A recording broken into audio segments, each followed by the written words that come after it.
한 남자의 시한부 인생 100억 상속을 둘러싼 충격적인 반전 스토리. 100억. 시한부. 그리고 사랑이라는 이름의 배신. 30대 재벌남이 죽기 직전 내린 충격적인 결정. 아내도 누나도 심지어 양아들도 한 푼 받지 못했습니다. 대체 무슨 일이 있었던 걸까요? 잠깐. 이 영상 끝까지 보지 마세요. 특히 당신이 지금 누군가를 사랑하고 있다면, 특히 당신이 돈 때문에 힘든 선택을 고민 중이라면 이 이야기는 당신의 가치관을 완전히 뒤흔들어 놓을 겁니다. 사랑과 돈, 생명과 선택. 당신은 과연 명준의 마지막 선택을 이해할 수 있을까요? 지금부터 시작합니다. 서울 강남의 한 초대형 종합병원. 30대 중반의 남자 명준이 신경외과 진료실 문을 열고 들어섭니다. 검사 결과가 나왔습니다. 담당 교수의 표정이 심상치 않습니다. 명준은 이미 알고 있었습니다. 지난 3개월간 계속되던 두통, 어지럼증, 그리고 점점 심해지는 구토 증상. 뇌관 교종입니다. 악성 4등급이고요. 교수의 말이 이어집니다. 수술이 불가능한 위치입니다. 방사선 치료와 항암 치료를 병행하더라도 솔직히 말씀드리면 6개월에서 1년 정도로 예상됩니다. 시한부. 명준의 눈앞이 하얘집니다. 아니, 정확히는 아무 감정도 느껴지지 않습니다. 30대. 아직 전주입니다. 아버지가 물려준 부동산 개발 회사의 2대 사장. 강남의 빌딩 3개, 여의도의 오피스텔 단지, 그리고 각종 주식과 채권까지. 회계사가 계산한 순자산만 해도 120억이 넘습니다. 하지만 돈이 무슨 소용입니까? 일주일 후 명준은 안병동 7층 특실로 옮겨졌습니다. 항암 치료가 시작되었습니다. 구토, 탈모, 극심한 피로. 명준의 몸은 하루가 다르게 무너져 내렸습니다. 여기가 특실이라고? 죽음만 고급스러울 뿐이지. 명준은 스스로를 비웃었습니다. 회사 사람들은 문병을 왔지만 형식적이었습니다. 임원들은 이미 명준 이후를 준비하고 있었고 직원들은 소문으로 떠들썩했습니다. 사장님 얼마 안 남으셨대. 후계자가 없잖아. 미혼이시고. 누나 한 분 있던데? 누나. 영애. 명준은 5년 동안 누나와 연락을 끊고 지냈습니다. 아버지 돌아가신 후 유산 문제로 크게 다퉜기 때문입니다. 영애는 미국으로 떠났고 명준 혼자 회사를 꾸려왔습니다. 누나한테 연락해야 하나. 하지만 자존심이 허락하지 않았습니다. 그날도 명준은 혼자 창밖을 보고 있었습니다. 똑똑. 노크 소리와 함께 문이 열렸습니다. 안녕하세요. 오늘부터 명준님 담당하게 된 간병인 미연이라고 합니다. 30대 초반으로 보이는 여자였습니다. 단정하게 묶은 머리, 화장기 없는 얼굴, 하지만 눈가에는 피로가 가득했습니다. 간병인은 필요 없습니다. 특실 간호사들이 다 해주니까요. 명준의 목소리는 차갑습니다. 그래도 병원 측에서 배정하신 거라서요. 불편하시면 조용히 있겠습니다. 미연은 물러서지 않았습니다. 아니, 물러설 수 없었습니다. 처음 며칠은 어색했습니다. 명준은 거의 말을 하지 않았고 미연은 묵묵히 자신의 일만 했습니다. 식사 시간 알림, 약 챙기기, 침대 시트 교체, 간단한 마사지. 그런데 이상했습니다. 미연의 손길은 달랐습니다. 다른 간병인들은 기계적으로 업무를 처리했지만 미연은 달랐습니다. 명준이 구토할 때 등을 쓰다듬어 주는 손길, 밤에 악몽을 꿀 때 조용히 물을 갖다 주는 배려. 힘드시죠? 어느 날 밤 미연이 조심스럽게 물었습니다. 명준은 대답하지 않았습니다. 대신 눈물이 흘렀습니다. 30대 남자가 120억 자산가가 처음으로 타인 앞에서 울었습니다. 다들 내가 죽기를 기다리고 있어요. 회사 사람들, 친구라고 했던 사람들. 심지어 누나도. 아니에요. 미연이 조용히 말했습니다. 저는 기다리지 않아요. 명준님이 하루라도 더 편안하시길 바랄 뿐이에요. 그 순간이었습니다. 명준의 얼어붙었던 마음에 작은 온기가 스며들기 시작한 것은 시간이 흐르면서 명준과 미연은 자연스럽게 대화를 나누기 시작했습니다. 미연 씨는 왜 간병인 일을 하세요? 생계 때문이죠. 뭐, 사연이 좀 있긴 하지만 미연은 자세한 이야기를 하지 않았습니다. 명준도 더 묻지 않았습니다. 대신 둘은 다른 이야기를 나눴습니다. 명준은 자신의 어린 시절 이야기를 했습니다. 아버지의 기대, 누나와의 경쟁, 사랑받고 싶었지만 돈으로만 표현되던 가족의 애정. 미연은 조용히 들어주었습니다. 판단하지 않고 조언하지 않고 그저 들어주었습니다. 제 인생에서 처음으로 제 이야기를 진심으로 들어주는 사람을 만났어요. 명준이 말했습니다. 저도 오랜만에 누군가를 진심으로 걱정하게 됐어요. 미연이 답했습니다. 두 사람 사이에 뭔가가 싹트고 있었습니다. 3개월이 지났습니다. 항암 치료는 계속되었고 명준의 몸은 더 약해졌습니다. 하지만 마음은 달랐습니다. 미연 씨. 네? 저 고백할 게 있어요. 명준이 떨리는 목소리로 말했습니다. 제가 미연 씨를 사랑하게 됐어요. 아니, 사랑하고 있어요. 미연은 놀란 표정을 지었습니다. 명준님, 저는 간병인이에요. 그리고 알아요. 제가 얼마 남지 않았다는 것도 알아요. 하지만 그렇기 때문에 더 솔직하고 싶어요. 저는 생애 처음으로 누군가를 사랑하게 됐어요. 이 감정이 진짜예요. 미연의 눈에 눈물이 고였습니다. 저도 명준님을 아껴요. 하지만 제게는 복잡한 상황이 있어요. 제가 명준님께 어울리는 사람이 아니에요. 상관없어요. 제게 남은 시간 동안 미연 씨와 함께하고 싶어요. 그것만으로 충분해요. 두 사람은 그렇게 서로를 끌어안았습니다. 안병동 7층 특실. 죽음을 기다리던 남자가 처음으로 삶을 느끼기 시작했습니다. 120억이 있어도 살 수 없었던 것. 사랑.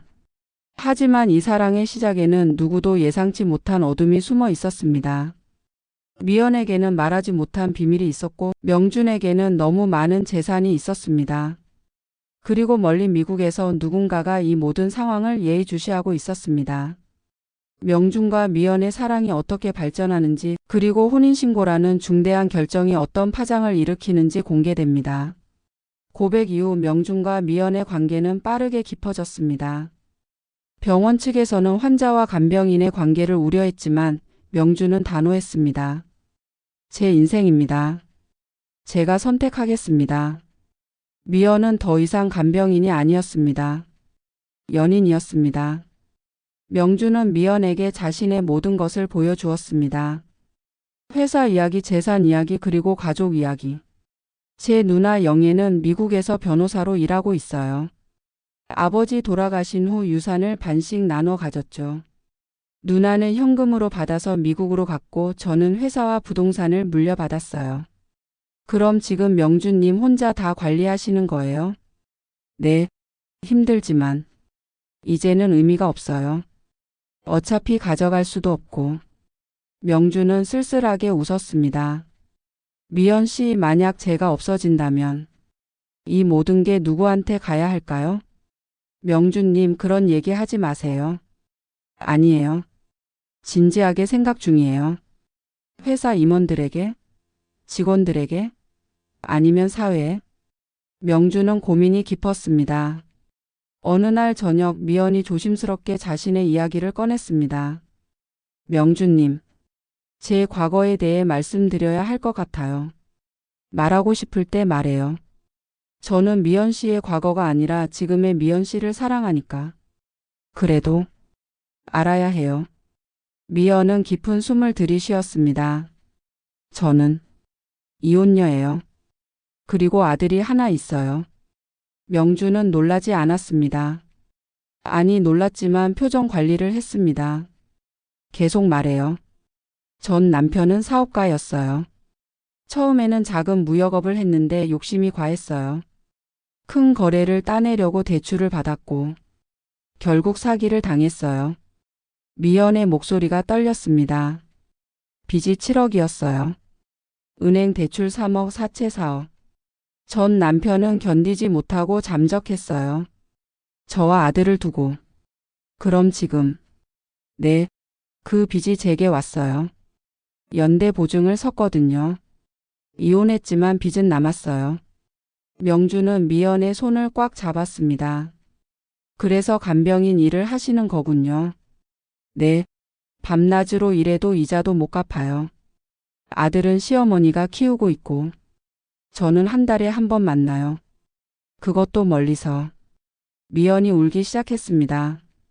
저는 엄마도 제대로 못해요. 명준님 같은 분을 만날 자격도 없어요. 미연 씨. 명준이 미연의 얼굴을 두 손으로 감쌌습니다. 그런 말 하지 마세요. 당신은 최선을 다하고 있어요. 그리고 명준은 결심한 듯이 말했습니다. 제가 그 빚 다 갚아드릴게요. 네? 안 돼요. 절대 안 돼요. 왜요? 저한테 돈은 의미 없어요. 하지만 미연 씨의 인생은 의미가 있어요. 하지만 조건이 하나 있어요. 명준이 진지하게 말했습니다. 저와 결혼해 주세요. 미연은 믿을 수 없다는 표정을 지었습니다. 명준님, 지금 무슨 말씀을 하시는 거예요? 결혼하자는 얘기예요. 정식으로 혼인신고하고 부부가 되자는 거예요. 하지만 명준님 상황이. 알아요. 제가 얼마 못 산다는 것도 알아요. 하지만 그렇기 때문에 더 하고 싶어요. 제 생의 마지막이 미연 씨와 함께였으면 좋겠어요. 명준은 계속 말했습니다. 그리고 솔직히 말할게요. 제가 죽으면 제 재산은 법정 상속인에게 가요. 지금으로선 누나에게 다 가는 거예요. 하지만 미연 씨와 결혼하면 달라져요. 명준님, 그래서 저와 결혼하시겠다는 거예요? 재산 때문에? 미연의 표정이 굳었습니다. 아니에요. 오해하지 마세요. 제가 하고 싶은 말은. 명준이 다급하게 설명했습니다. 저는 미연 씨를 사랑해서 결혼하고 싶어요. 그리고 부수적으로 제 재산이 미연 씨에게 가는 것도 제 바람이에요. 누나보다는 미연 씨가 훨씬 더 필요한 사람이잖아요. 미연은 혼란스러웠습니다. 명준님, 저는 제가 명준님을 이용하는 것처럼 보일까봐 두려워요. 전혀 안 그래요. 제가 원하는 거예요. 부탁이에요, 미연 씨. 일주일 동안 미연은 고민했습니다. 한편으로는 명준을 진심으로 사랑했습니다. 이 남자가 주는 따뜻함, 이해 그리고 존중. 평생 받아보지 못한 것들이었습니다. 다른 한편으로는 현실이 있었습니다. 7억의 빚, 만나지 못하는 아들, 그리고 불안한 미래. 명준님과 결혼하면 빚을 갚을 수 있어. 아들을 다시 만날 수 있어. 하지만 동시에 양심이 찔렸습니다. 이게 정말 사랑일까? 아니면 내가 상황을 이용하는 걸까? 미연은 결정을 내렸습니다. 명준님, 조건이 있어요. 말해봐요. 제 빚은 제가 갚을게요. 명준님이 도와주시겠다면 빌리는 걸로 할게요. 그리고 결혼 후에도 저는 일할 거예요. 왜요? 제가 명준님을 돈 때문에 만난 게 아니라는 걸 증명하고 싶어요. 저 스스로에게도 명준님께도. 명준은 미연을 꼭 안았습니다. 알겠어요. 미연 씨가 원하는 대로 해요. 2주 후 명준과 미연은 구청에 갔습니다. 명준은 휠체어를 타고 있었습니다. 병세가 진행되면서 걷기가 힘들어졌기 때문입니다. 혼인신고서 작성하셨나요? 공무원이 물었습니다. 네, 여기 있습니다. 명준이 서류를 내밀었습니다. 도장을 찍고 확인을 받고 그렇게 두 사람은 법적 부부가 되었습니다. 축하드립니다. 공무원의 덤덤한 축하 인사. 하지만 명준과 미연에게는 특별한 순간이었습니다. 여보. 명준이 미연을 불렀습니다. 네, 여보. 미연이 웃으며 대답했습니다. 두 사람은 병원으로 돌아왔습니다. 특실은 이제 신혼방이 되었습니다. 그날 밤 명주는 변호사를 불렀습니다. 유언장을 작성하고 싶습니다. 알겠습니다. 어떻게 하시겠습니까? 제 배우자 미연에게 전 재산의 50%를, 나머지 50%는 사회공헌재단을 만들어서 기부하고 싶습니다. 변호사는 놀란 표정을 감추지 못했습니다. 누나분께는? 필요 없습니다. 이미 받을 만큼 받았으니까요. 같은 시각 미국 LA. 영애는 한국에서 온 이메일을 보고 있었습니다. 동생 명준 혼인신고 완료. 배우자 이름 김미연 36세 무직 간병인. 영애의 표정이 굳었습니다. 뭐? 동생이 결혼을? 영애는 즉시 전화를 걸었습니다. 명준아, 나 누나야. 5년 만에 연락이었습니다. 누나? 너 결혼했다면서? 왜 나한테 말 안 했어? 누나한테 말할 필요 없었어요. 필요 없었어? 가족인데? 명준은 냉소적으로 웃었습니다. 누나, 나 아플 때는 연락 한 번 안 하더니 결혼했다니까 연락하네요. 그게 알아요. 재산 걱정되시죠? 걱정 마세요. 누나 몫은 이미 다 드렸으니까. 야, 김명준. 하지만 명준은 전화를 끊었습니다. 영애는 분노로 떨었습니다. 그 여자가 누구야? 감히 우리 집안 재산을 노리다니. 영애는 즉시 비행기표를 끊었습니다. 한국행. 사랑과 현실 사이. 명준은 진심으로 미연을 사랑했습니다. 미연도 명준을 사랑했습니다. 아마도. 하지만 그 사랑에는 7억의 빚이 있었고 120억의 유산이 있었고 그리고 멀리서 다가오는 위험이 있었습니다. 영애가 한국으로 오고 있습니다. 동생의 마지막을 지키러 온 걸까요? 아니면 재산을 지키러 온 걸까요? 명준 마이너스 미연 부부와 누나 영애의 첫 대면이 공개됩니다. 그리고 미연의 숨겨진 비밀이 하나씩 드러나기 시작합니다. 인천공항 1터미널. 영애가 큰 캐리어를 끌고 나왔습니다. LA에서 11시간 비행하지만 피곤한 기색은 전혀 없었습니다. 오히려 날카로운 눈빛만 가득했습니다. 택시. 서울대 병원으로.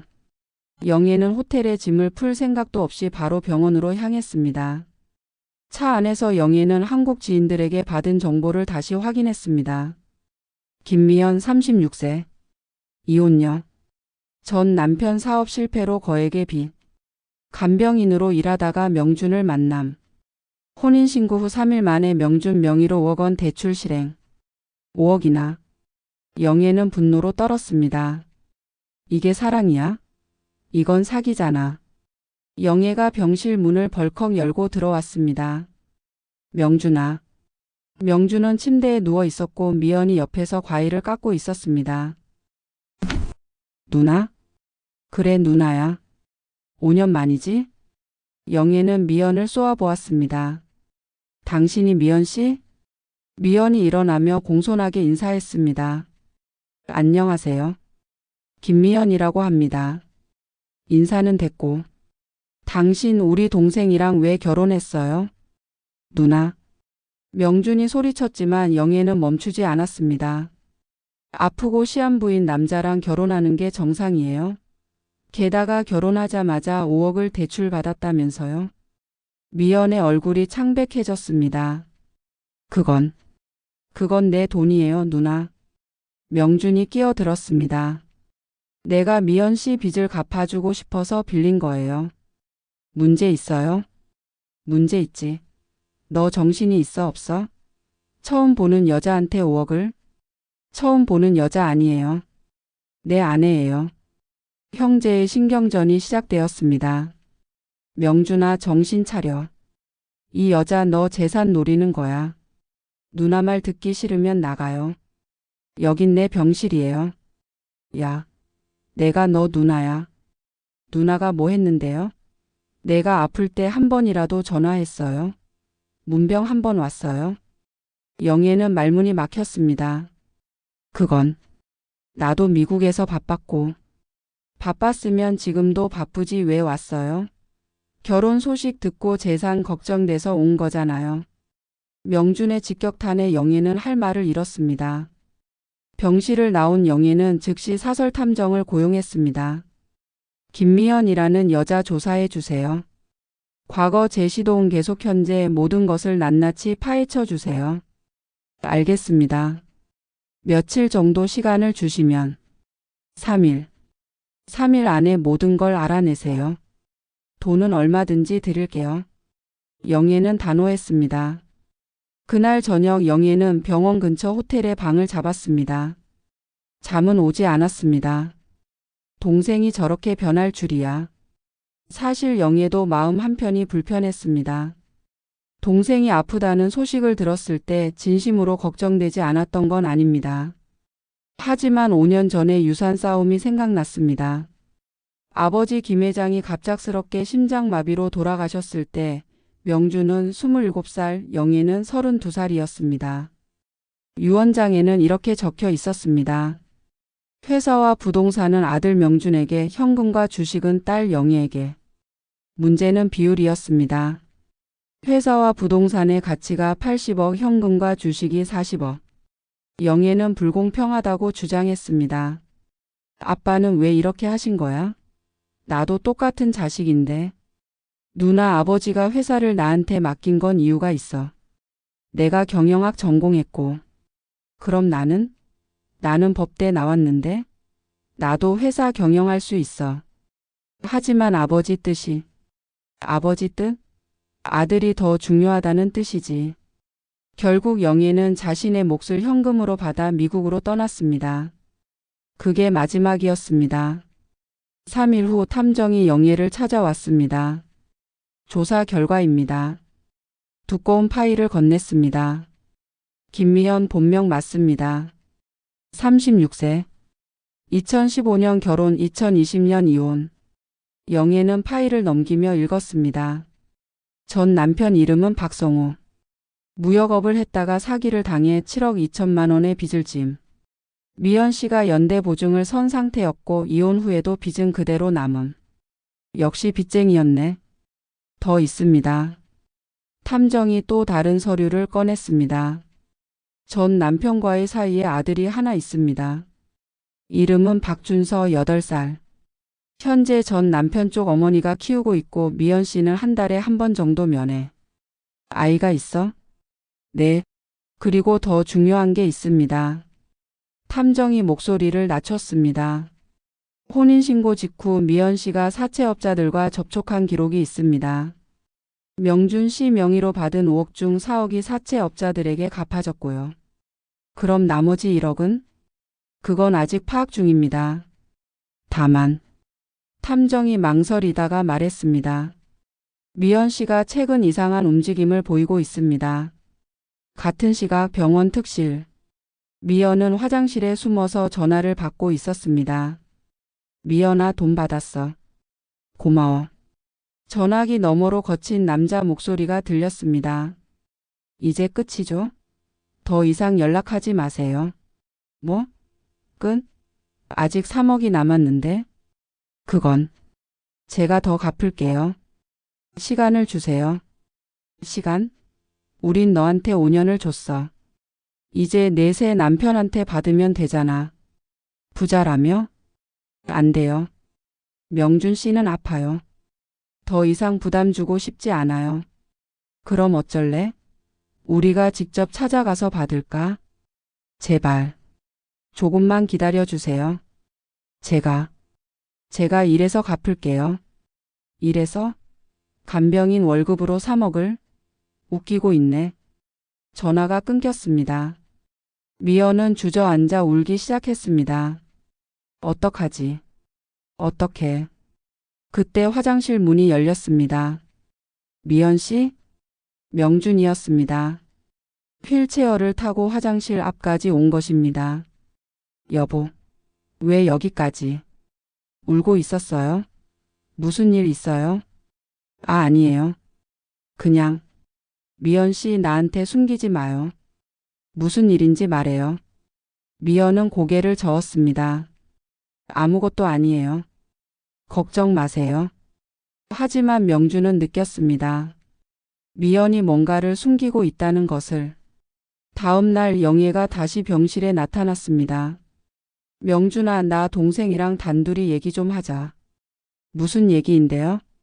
나가봐요, 미연 씨. 가족끼리 얘기할 게 있어서. 미연은 불안한 눈빛으로 명준을 봤지만 명준이 고개를 끄덕이자 병실을 나갔습니다. 문이 닫히자마자 영애가 파일을 꺼냈습니다. 이거 봐. 뭔데요? 내 아내 신상 조사 결과야. 누나, 무슨 짓이에요? 집? 나는 동생 지키려고 하는 거야. 너 이거 알아? 내 아내한테 아들이 있다는 거? 명준은 당황했습니다. 알아요. 알아? 알고도 결혼했어? 미연 씨가 말해줬어요. 전 남편과의 사이에 아들이 있다고. 그럼 이것도 알아? 내 아내가 혼인신고 직후에 사채업자들한테 4억을 갚았다는 것도? 그것도 알아요. 내가 갚아주고 싶어서 준 거예요. 명준아. 영애가 소리쳤습니다. 정신 좀 차려. 이 여자 너 이용하는 거라고. 사랑이 아니라 돈이 목적이라고. 아니에요. 명준이 조용히 말했습니다. 미연 씨는 그런 사람 아니에요. 어떻게 알아? 겨우 몇 개월 알았다고? 느낌으로 알아요. 미연 씨 눈빛을, 손길을, 모든 걸 봤어요. 진심이에요. 영애는 한숨을 쉬었습니다. 명준아, 너 지금 판단력이 흐려진 거야. 아프니까 외로우니까. 누나는 몰라요. 명준의 목소리가 떨렸습니다. 누나는 죽음 앞에 서본 적 없잖아요. 혼자 어둠 속에서 떨어본 적 없잖아요. 미연 씨는 그런 나를 안아줬어요. 처음으로 누군가가 나를 명준으로 봐줬어요. 재벌 아들이 아니라 회사 사장이 아니라 그냥 명준으로. 그게 연기일 수도 있잖아. 연기라도 좋아요. 그 연기가 나를 살게 했으니까. 영애는 더 이상 할 말이 없었습니다. 그날 밤 미연은 명준이 잠든 후 병실을 나왔습니다. 복도에서 또 전화를 받았습니다. 미연아, 내일까지 1억만 더 줘. 그럼 한 달 더 기다려 줄게. 1억이요? 그렇게 빨리 어떻게 구해요? 그건 내가 알아서 해. 안 주면 우리가 병원으로 갈 거야. 내 남편한테 직접 받으러. 안 돼요. 절대 안 돼요. 그럼 돈 구해와. 내일 저녁 6시. 장소는 문자로 보낼게. 전화가 끊겼습니다. 미연은 눈물을 흘리며 고민했습니다. 1억. 어디서 구하지? 그때 한 가지 생각이 떠올랐습니다. 준서. 미연의 아들 준서는 현재 전 시어머니가 키우고 있었습니다. 그리고 시어머니는 작은 집 한 채를 가지고 있었습니다. 아니야. 그건 안 돼. 하지만 다른 방법이 없었습니다. 미연은 결심했습니다. 다음 날 아침 명준이 일어났을 때 미연은 없었습니다. 미연 씨? 간호사에게 물었습니다. 부인 못 보셨어요? 새벽부터 안 보이시던데요. 명준은 불안해지기 시작했습니다. 전화를 걸었지만 받지 않았습니다. 1번, 2번, 10번. 받아.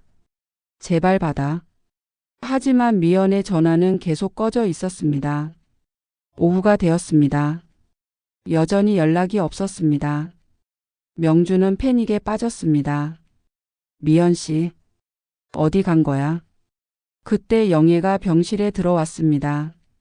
명준아, 내 아내 행방 아는 사람 없대. 무슨 소리예요? 탐정이 추적했는데 새벽 5시에 병원 나간 후 잠적했어. CCTV에도 안 잡혀. 거짓말이죠? 아니야. 그리고 영애가 휴대폰을 꺼냈습니다. 방금 탐정한테 연락 왔어. 내 아내가 사채업자들이랑 만나기로 약속했대. 오늘 저녁 6시. 명준의 얼굴이 창백해졌습니다. 누나 영애는 확신했습니다. 역시 저 여자는 돈이 목적이었어. 하지만 명준은 달랐습니다. 미연 씨, 무슨 일이 있는 거야? 왜 나한테 말하지 않은 거야? 그리고 미연은 어딘가에서 혼자 떨고 있었습니다. 명준 씨, 미안해요. 저는 정말 당신을 사랑했어요. 사랑과 빚, 믿음과 배신, 그리고 사라진 아내. 미연의 실종 이유와 그녀가 처한 진짜 상황이 밝혀집니다. 그리고 명준이 탐정을 고용해 찾아낸 충격적인 진실이 공개됩니다. 오후 6시 서울 외곽의 허름한 모텔 주차장. 미연은 떨리는 손으로 문을 두드렸습니다. 일주일? 지난 5년 동안 몇 번이나 조금만 덜하고 했는데 남자가 미연에게 다가왔습니다. 너희 남편 부자라며? 병원에 입원해 있다고? 그럼 우리가 직접 가서 받을까? 안 돼요. 미연이 남자의 다리를 붙잡았습니다. 제발. 남편은 건드리지 마세요. 시한부예요. 얼마 못 사세요. 그래? 그럼 더 빨리 받아야겠네. 죽으면 못 받잖아. 제가 갚을게요. 제 몸으로라도 갚을 테니까. 몸으로? 남자가 비웃었습니다. 36살 이혼녀 몸이 얼마나 한다고? 차라리 내 남편한테 받는 게 빨라. 안 돼요. 제발. 미연의 비명. 하지만 남자들은 이미 나가려고 하고 있었습니다. 병원 주소 알아? 오늘 밤에 갈 거야. 문이 쾅 닫혔습니다. 미연은 바닥에 주저앉아 울기 시작했습니다. 같은 시각 병원. 명준은 미연에게 계속 전화를 걸고 있었습니다. 받아. 제발 받아. 하지만 전화는 계속 꺼져 있었습니다. 영애가 병실에 들어왔습니다. 명준아, 경찰에 신고해야 하는 거 아니야? 아니요. 아직이 뭐야? 벌써 12시간이 넘었어. 미연 씨는 분명 이유가 있을 거예요. 명준은 여전히 미연을 믿고 싶었습니다. 들어와. 안에서 거친 목소리가 들렸습니다. 방 안에는 3명의 남자가 있었습니다. 사채업자들이었습니다. 돈 가져왔어? 저 1억은 지금 당장은 어렵고요. 뭐? 리더로 보이는 남자가 일어났습니다. 그럼 왜 왔어? 우리 시간 낭비하러? 조금만. 일주일만 더 기다려주세요. 제발. 하지만 불안은 점점 커져갔습니다. 미연 씨, 어디 있는 거야? 왜 연락이 안 되는 거야? 그때 병실 문이 열렸습니다. 낯선 남자 3명이 들어왔습니다. 김명준 씨 맞으시죠? 누구세요? 리더로 보이는 남자가 웃으며 말했습니다. 우리요? 김미연 씨의 채권자들이죠. 명준의 얼굴이 굳었습니다. 미연 씨가 어디 있어요? 글쎄요. 우리도 모르죠. 다만 미연 씨가 갚아야 할 돈이 아직 3억 남았거든요. 3억? 네. 5억 받았으니 남은 게 3억이죠. 근데 미연 씨가 연락이 안 되네요. 그래서 우리가 직접 왔습니다. 남자가 명준에게 다가왔습니다. 김명준 씨, 부인 빚 대신 갚아주시죠. 부부잖아요. 여기서 당장 나가요. 영애가 끼어들었습니다. 누구세요? 환자한테 이게 무슨 짓이에요? 아, 누나시구나. 가족이면 더 좋죠. 같이 책임지시죠. 책임? 말도 안 되는 소리 하지 마세요. 지금 당장 나가지 않으면 경찰 부를 거예요. 경찰? 남자가 비웃었습니다. 좋아요. 경찰 부르세요. 우리는 합법적인 채권자예요. 차용증도 있고 연대보증 서류도 있어요. 남자가 서류를 꺼냈습니다. 여기 봐요. 김미연 연대보증인. 본인 사인. 법적으로 완벽해요. 명준은 서류를 받아봤습니다. 틀림없는 미연의 서명이었습니다. 3일 드릴게요. 3일 안에 3억 준비하세요. 안 그러면. 남자가 병실을 둘러봤습니다. 이 좋은 병실에서 편히 계시기 힘들 거예요. 남자들이 나갔습니다. 명준은 서류를 손에 쥔 채 멍하니 앉아 있었습니다. 명준아, 영애가 조심스럽게 말했습니다. 이제 알겠어? 그 여자가 어떤 여자인지? 아니요. 명준이 고개를 저었습니다. 아직 모르겠어요. 미연 씨 이야기를 직접 듣기 전까지는. 명준아, 정신 차려. 그 여자는 너를. 탐정을 고용할게요. 뭐? 미연 씨를 찾아줄 탐정이요. 누나가 쓰는 탐정 말고 내가 직접 고용할 거예요. 명준은 결심한 표정이었습니다. 그리고 미연 씨의 모든 것을 알아낼 거예요. 진실을. 다음 날 명준은 유명한 사설탐정 사무소를 찾았습니다. 김미연이라는 여자를 찾아주세요. 그리고 그녀의 과거, 현재 모든 것을 조사해 주세요. 알겠습니다. 기간은 얼마나 드릴까요? 빠를수록 좋습니다. 돈은 얼마든지 드릴게요. 탐정은 일주일 만에 보고서를 가지고 왔습니다. 명준은 떨리는 손으로 보고서를 펼쳤습니다. 김미연의 과거.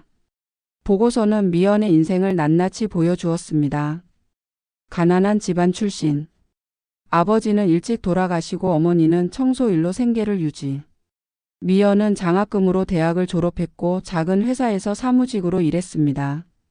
29살에 박성호를 만났습니다.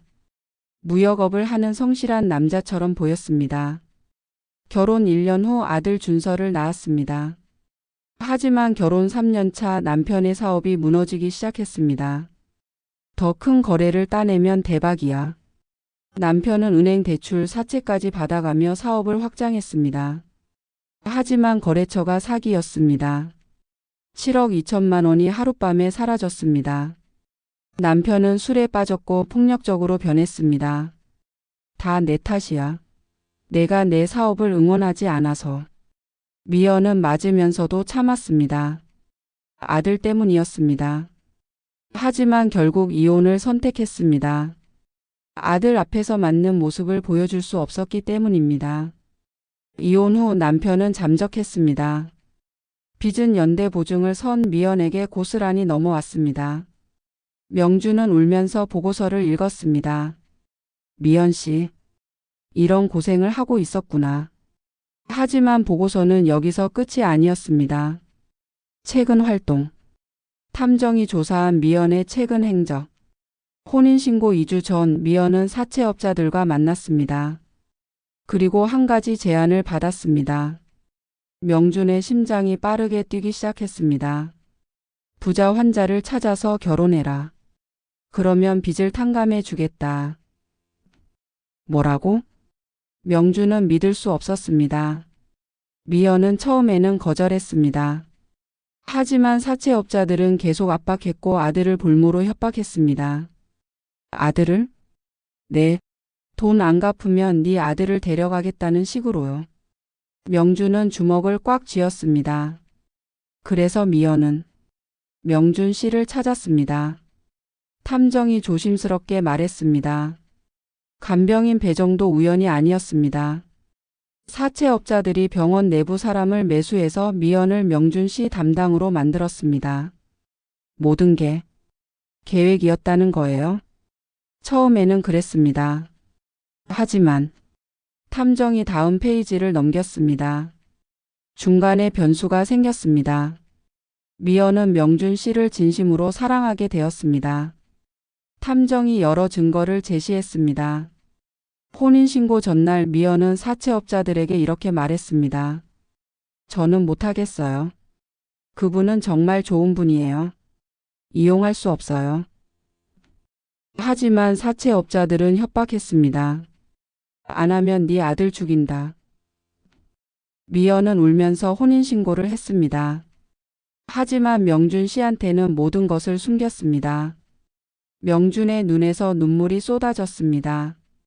5억을 받은 후 미연은 4억을 사채업자들에게 갚았습니다. 남은 1억은 탐정이 영수증을 보여줬습니다. 아들 준서의 치료비로 썼습니다. 준서가 심장병이 있었습니다. 수술비가 필요했습니다. 그리고 며칠 전 사채업자들이 다시 3억을 요구했습니다. 미연은 거절했고 사채업자들은 병원으로 오겠다고 협박했습니다. 그래서 미연은 실종된 겁니다. 명준 씨를 지키기 위해서. 명준은 보고서를 덮었습니다.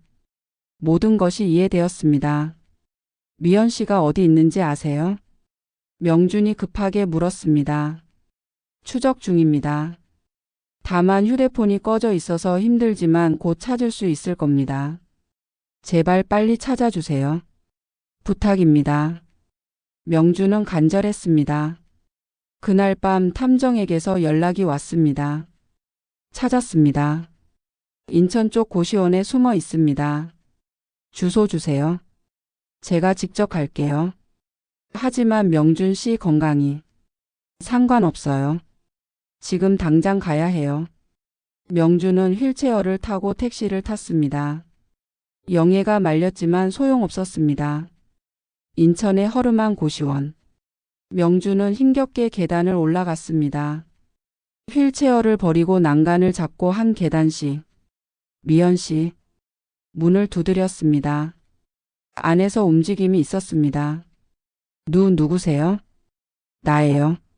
명준이에요. 명준님? 문이 열렸습니다.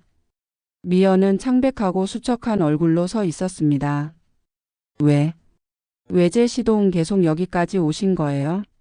몸은 괜찮으세요? 미연 씨. 명준은 미연을 꽉 안았습니다. 왜 도망갔어요? 왜 나한테 말하지 않았어요? 미안해요. 저는 미연이 울기 시작했습니다. 저는 명준님을 이용하려고 했어요. 처음에는, 정말 처음에는 빚 때문에 접근했어요. 알아요. 다 알아요. 네?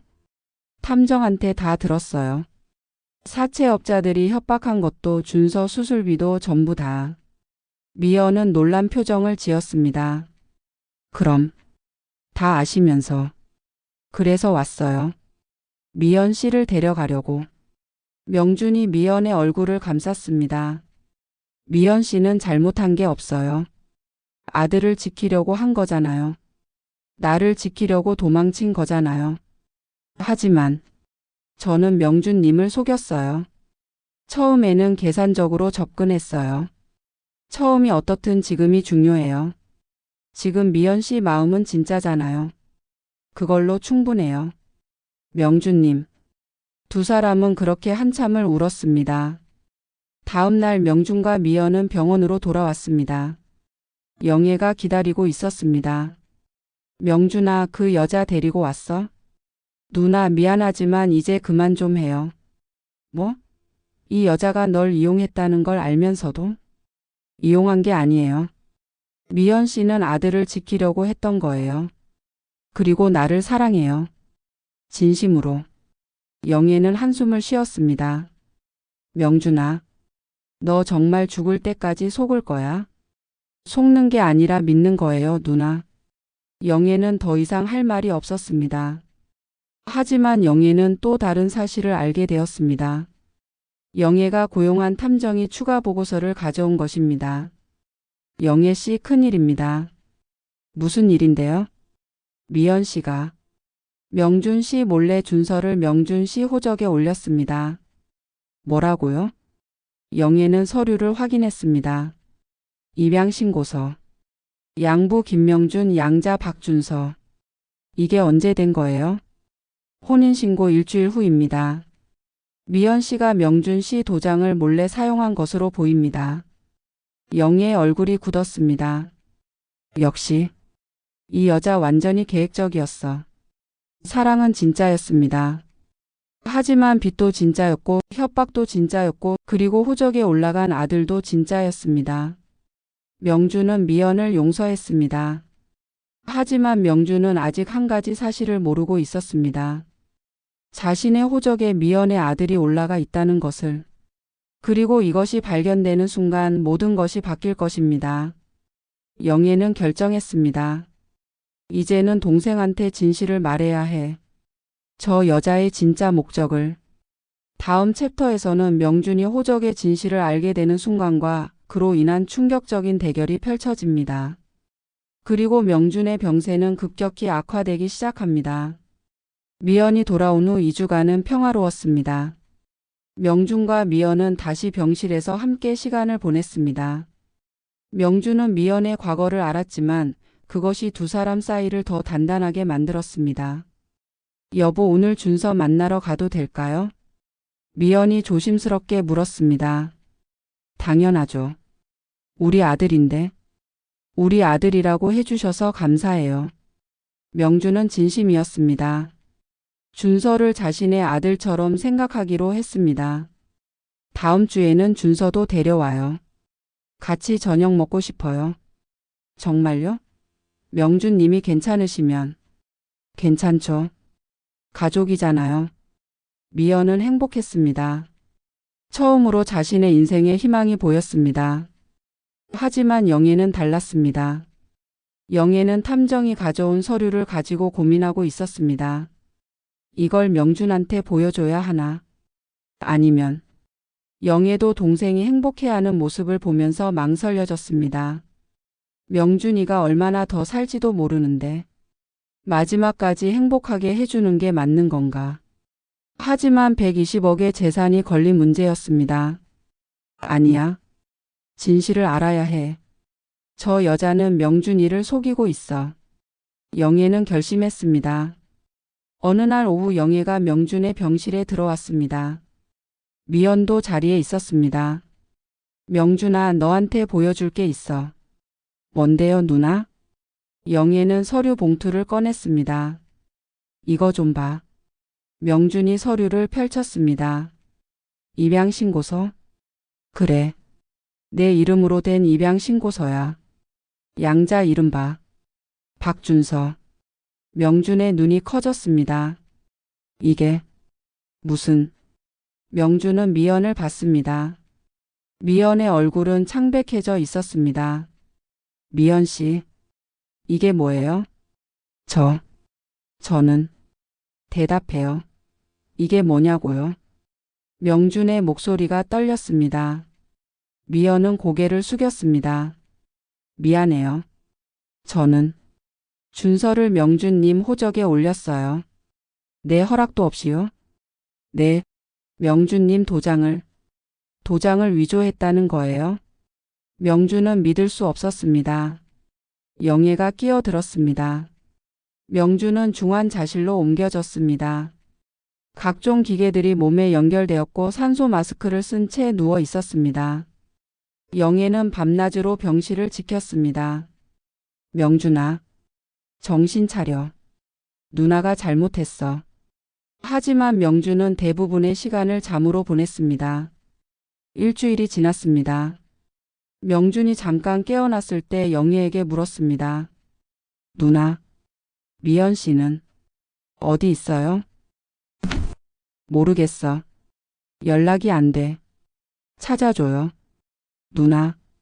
명준아, 그 여자 때문에 네가 이렇게 된 거야. 왜? 제발. 미연 씨를 찾아줘요. 명준의 간절함에 영애는 어쩔 수 없이 고개를 끄덕였습니다. 영애는 다시 탐정을 고용했습니다. 김미연 찾아주세요. 이틀 후 미연을 찾았습니다. 미연은 인천의 작은 원룸에서 지내고 있었습니다. 영애가 직접 찾아갔습니다. 똑똑. 누구세요? 나예요. 영애. 문이 열렸습니다. 미연은 놀란 표정이었습니다. 영애 씨, 명준이가 찾아요. 네? 동생이 당신을 찾아요. 병원에 와요. 미연은 망설였습니다. 저는 갈 자격이 없어요. 자격이 있든 없든 동생이 찾는다고요. 영애의 목소리가 떨렸습니다. 동생이 얼마 안 남았어요. 한 달도 안 될 것 같아요. 미연의 얼굴이 창백해졌습니다. 한 달? 네. 당신 때문에 스트레스 받아서 병이 급격히 악화됐어요. 미연은 주저앉았습니다. 제가 명준님을 죽인 거네요. 그러니까 와요. 마지막이라도 같이 있어줘요. 영애는 자신도 놀랐습니다. 자신이 미연에게 이런 말을 하고 있다는 게. 하지만 동생의 마지막 소원이었습니다. 다음 날 미연은 병원에 왔습니다. 중환자실 앞에서 한참을 망설이다가 문을 열었습니다. 명주는 산소 마스크를 쓴 채 누워 있었습니다. 한 달 사이에 많이 야위어 있었습니다. 명주님. 미연이 다가가자 명준이 눈을 떴습니다. 미연 씨. 네, 저예요. 미연은 명준의 손을 잡았습니다. 미안해요. 정말 미안해요. 제가 명준님을. 아니에요. 명준이 약한 목소리로 말했습니다. 내가 미안해요.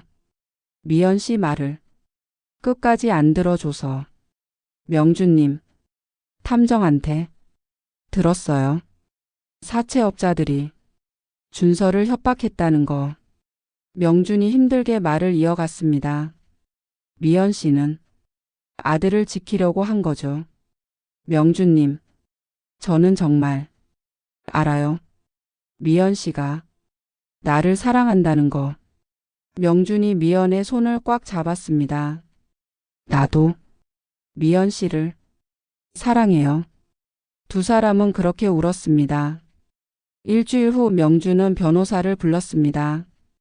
유언장을 수정하고 싶습니다. 어떻게 하시겠습니까? 명준은 영애와 미연을 봤습니다. 둘 다 병실에 있었습니다. 먼저 박준서와의 입양을 파양합니다. 명준님, 미연이 놀라서 소리쳤습니다. 왜요? 준서는 아무 잘못도. 들어요, 미연 씨. 명준이 조용히 말했습니다. 준서는 좋은 아이예요. 하지만 제 아들이 아니에요. 법적으로라도 정리하는 게 맞아요. 미연은 고개를 숙였습니다. 그리고 명준이 계속 말했습니다. 제 전 재산을 사회에 환원합니다. 뭐? 영애가 벌떡 일어났습니다. 명준아, 무슨 소리야? 누나 들어요. 명준이 차분하게 설명했습니다. 120억의 재산. 이걸 누구한테 줘야 할지 고민했어요. 당연히 가족한테 줘야지. 가족? 명준이 쓸쓸하게 웃었습니다. 누나, 우리가 가족이었나요? 5년 동안 연락 한 번 없었잖아요. 그건 미연 씨한테? 미연 씨는 진심이었지만 처음 접근은 빚 때문이었어요. 명준은 천천히 말을 이어갔습니다. 이 돈은 누구한테도 행복을 주지 못했어요. 아버지도 나도 누나도 모두 이 돈 때문에 불행했어요. 그래서 결정했어요. 이 돈으로 진짜 필요한 사람들을 돕고 싶어요. 명준이 변호사에게 말했습니다. 재단을 만들어 주세요. 이름은 희망재단. 빚 때문에 고통받는 사람들, 병든 아이들, 가난한 가정들을 돕는 재단이요. 알겠습니다. 변호사가 기록하기 시작했습니다. 그리고 미연 씨 아들 준서의 치료비는 재단에서 계속 지원해 주세요. 준서가 건강하게 자랄 수 있도록. 미연이 울기 시작했습니다. 명준님, 감사해요. 정말 감사해요. 그리고 누나. 명준이 영애를 봤습니다. 미안해요. 누나한테는 아무것도 안 남겨요. 알았어. 영애는 의외로 차분했습니다. 나도 이미 받을 만큼 받았어. 그리고 명준아. 영애의 목소리가 떨렸습니다. 누나가 미안해. 너 아플 때 옆에 없어서. 돈 때문에 너한테 상처 줘서. 괜찮아요, 누나. 명준이 웃었습니다. 마지막에 누나랑 화해할 수 있어서 다행이에요. 유언장을 작성한 후 명준의 병세는 더욱 악화되었습니다. 의식이 오락가락했고 음식도 거의 먹지 못했습니다. 영애와 미연은 교대로 명준을 돌봤습니다. 이상하게도 두 여자 사이에 이상한 연대감이 생겼습니다. 미연 씨, 네 영애 씨, 명준이를 진심으로 사랑한 거죠? 네, 진심이었어요. 처음에는 아니었지만 시간이 지나면서. 알아요. 명준이 표정 보면 알아요. 미연 씨 볼 때랑 나 볼 때랑 달라요. 영애가 쓸쓸하게 웃었습니다. 미연 씨는 명준이한테 진짜 가족이었어요. 나보다 더. 그런 말씀 마세요. 사실이에요. 어느 날 저녁 명준이 깨어났습니다. 미연 씨, 준서, 데리고 와줄래요? 지금요? 네, 보고 싶어요. 미연은 급히 준서를 데리고 왔습니다. 8살 준서는 처음 보는 병원 풍경에 겁먹어 있었습니다. 준서야, 이리 와. 명준이 손짓했습니다. 준서는 조심스럽게 다가왔습니다. 안녕. 준서야. 나는 아저씨야. 안녕하세요.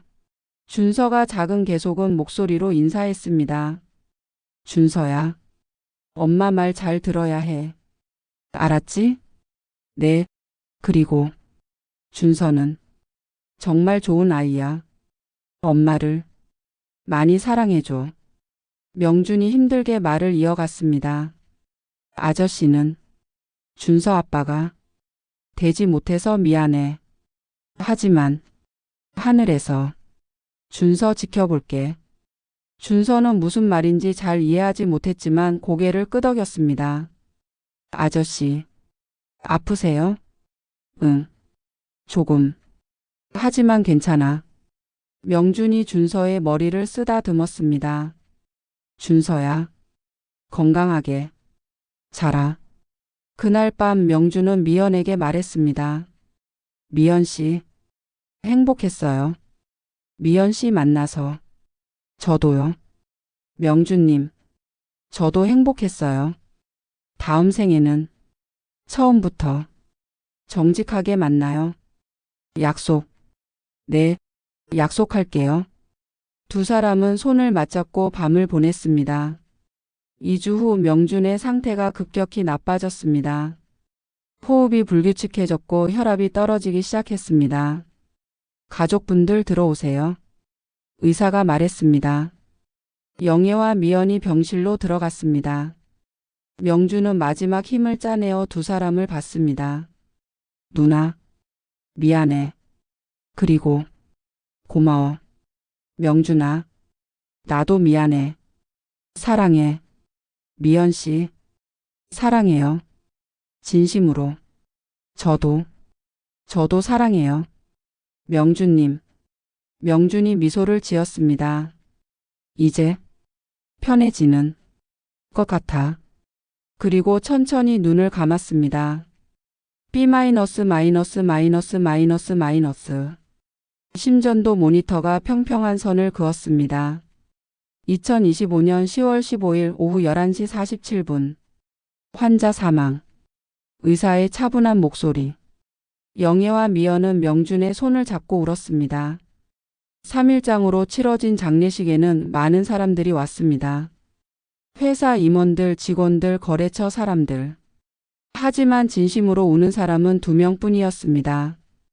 영애와 미연. 명준이는 좋은 동생이었습니다. 그리고 좋은 사람이었습니다. 영애가 조사를 읽었습니다. 저는 누나로서 부족했습니다. 하지만 명준이는 끝까지 저를 용서해 줬습니다. 감사합니다, 명준아. 미연은 조사를 읽을 수 없었습니다. 울음이 멈추지 않았기 때문입니다. 대신 헌화를 하며 속으로 말했습니다. 명준님, 저를 용서해 줘서 감사해요. 사랑해 줘서 감사해요. 저도 진심으로 사랑했어요. 장례식 일주일 후 변호사가 유언장을 공개했습니다. 고인의 뜻에 따라 전 재산 121억 원은 희망재단에 기부됩니다. 참석자들이 술렁였습니다. 재단은 다음과 같은 목적으로 사용됩니다. 첫째, 빚 때문에 고통받는 저소득층 가정 지원. 둘째, 난치병 어린이 치료비 지원. 셋째, 시한부 환자와 가족들을 위한 상담 및 지원. 영애는 담담히 들었습니다. 이미 알고 있던 내용이었습니다. 미연은 눈물을 흘렸습니다. 그리고 특별 조항이 하나 있습니다. 변호사가 서류를 꺼냈습니다. 박준서 군의 치료비 및 교육비는 성인이 될 때까지 재단에서 전액 지원합니다. 단 김미연 씨는 이 사실을 준서에게 알리지 않아도 됩니다. 미연은 더 이상 참을 수 없었습니다.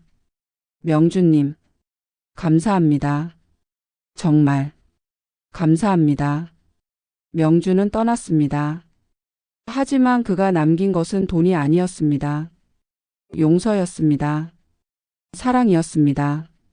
그리고 희망이었습니다. 영애는 깨달았습니다. 돈보다 중요한 게 가족이라는 것을. 미연은 깨달았습니다. 진짜 사랑은 조건이 없다는 것을. 그리고 준서는 자라면서 알게 될 것입니다. 자신을 지켜준 어떤 천사가 있었다는 것을. 다음이자 마지막 챕터에서는 명준이 떠난 후 1년 그들의 삶이 어떻게 변했는지 공개됩니다. 그리고 명준의 선택이 얼마나 많은 사람들에게 희망을 줬는지 밝혀집니다. 1년 후 2026년 10월 명준이 떠난 지 1년이 지났습니다. 서울 강남의 한 건물. 희망재단 현판이 붙어 있는 5층짜리 건물입니다. 이곳은 명준의 유산으로 만들어진 재단 본부입니다. 재단 이사장실. 영애가 앉아서 서류를 검토하고 있습니다. 이번 달 지원 대상자가 237명이네요. 네, 이사장님. 그리고 신청자는 계속 늘고 있습니다. 직원이 보고합니다. 영애는 미국에서의 성공적인 변호사 커리어를 포기하고 한국으로 돌아왔습니다. 명준의 유지를 이어받기 위해서였습니다. 영애 씨, 오늘 오후 3시에 빚 상담 가족이 방문합니다. 알겠어요. 제가 직접 상담할게요. 영애는 변했습니다. 돈과 성공만 쫓던 여자에서 다른 사람의 고통을 이해하는 사람으로.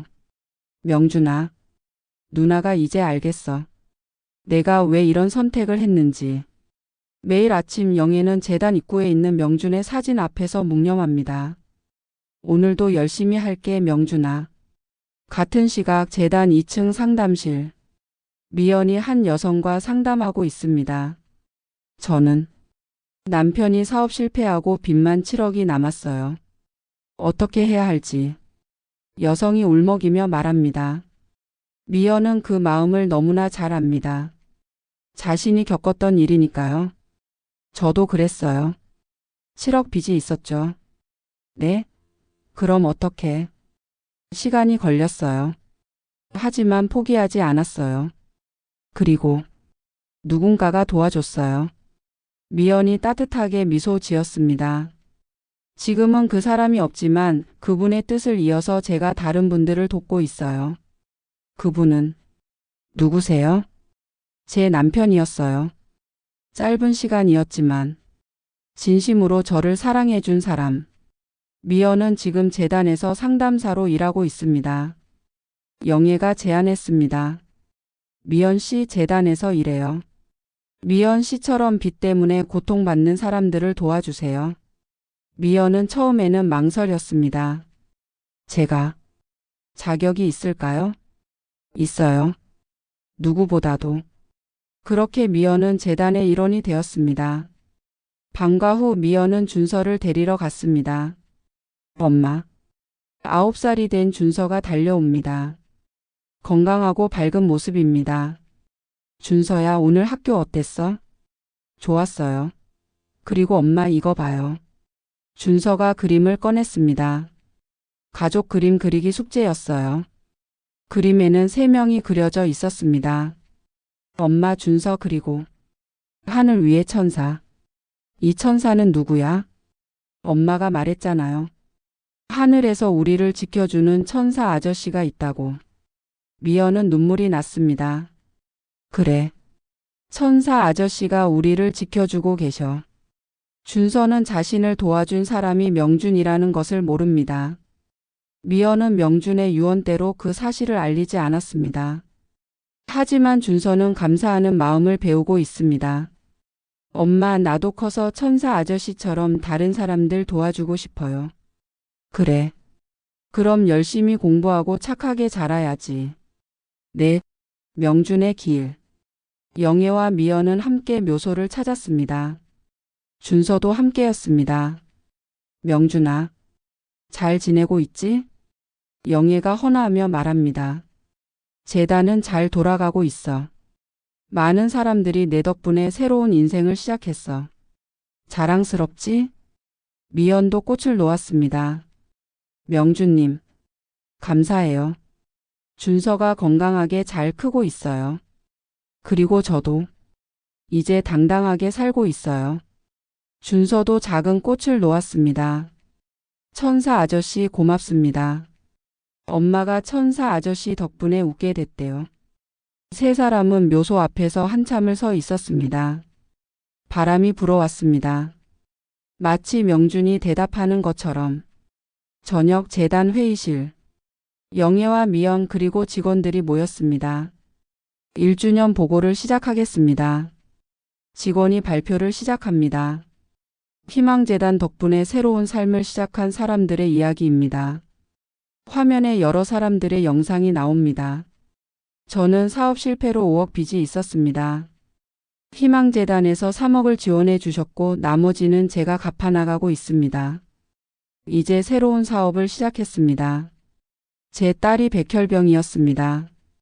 치료비가 없어서 포기하려던 순간 희망재단에서 연락이 왔습니다. 딸은 이제 완치되었습니다. 남편이 시한부 판정을 받았을 때 저는 절망했습니다. 하지만 희망재단의 상담사님들이 옆에 있어줬습니다. 남편은 떠났지만 저는 다시 일어설 수 있었습니다. 하나하나의 이야기가 지나갔습니다. 영애와 미연은 눈물을 흘리며 봤습니다. 회의가 끝나고 영애와 미연은 옥상에 올라갔습니다. 서울의 야경이 펼쳐져 있었습니다. 미연 씨, 네 영애 씨. 처음엔 미연 씨가 정말 싫었어요. 동생을 이용한다고 생각했으니까. 저도 알아요. 하지만 이제는 알아요. 미연 씨가 명준이를 진심으로 사랑했다는 거. 영애가 미연의 손을 잡았습니다. 그리고 고마워요. 명준이의 마지막을 행복하게 해줘서. 아니에요. 오히려 제가 감사해요. 영애 씨가 저를 용서해 주셔서. 우리 명준이 뜻대로 잘해봐요. 함께. 네, 함께요. 두 여자는 서울의 밤하늘을 바라봤습니다. 저 하늘 어딘가에서 명준이 미소 짓고 있을 것 같았습니다. 2036년. 준서는 19살이 되었습니다. 대학교 의예과에 합격했습니다. 엄마, 나는 의사가 되어서 아픈 사람들을 돕고 싶어요. 그래. 좋은 꿈이구나. 그리고 엄마, 궁금한 게 있어요. 뭐가? 제 학비랑 치료비. 누가 내준 거예요? 엄마 월급으로는 힘들었을 텐데. 미연은 잠시 망설이다가 말했습니다. 준서야, 이제 말해줄게. 내가 어렸을 때 천사 아저씨 기억나니? 응, 엄마가 맨날 얘기해줬잖아. 그 천사 아저씨는 진짜 있었어. 김명준이라는 분이셨어. 미연은 준서에게 모든 이야기를 들려줬습니다. 명준과의 만남, 사랑, 그리고 그의 선택. 준서는 조용히 듣다가 눈물을 흘렸습니다. 그분이 나를 살려주신 거구나. 그래. 그리고 엄마도, 그리고 수많은 사람들도. 엄마, 나 명준 아저씨 묘소에 가고 싶어요. 그래. 가자. 다음 날 준서는 명준의 묘소를 찾았습니다. 19살 청년이 된 준서는 무덤 앞에 무릎을 꿇었습니다. 명준 아저씨. 아니, 아버지. 감사합니다. 저를 살려주셔서. 엄마를 지켜주셔서. 이제 제가 아버지처럼 다른 사람들을 돕는 의사가 되겠습니다. 약속드려요. 바람이 불어왔습니다. 따뜻한 바람이었습니다. 희망재단 10주년. 영애는 이제 60대가 되었지만 여전히 재단을 이끌고 있습니다.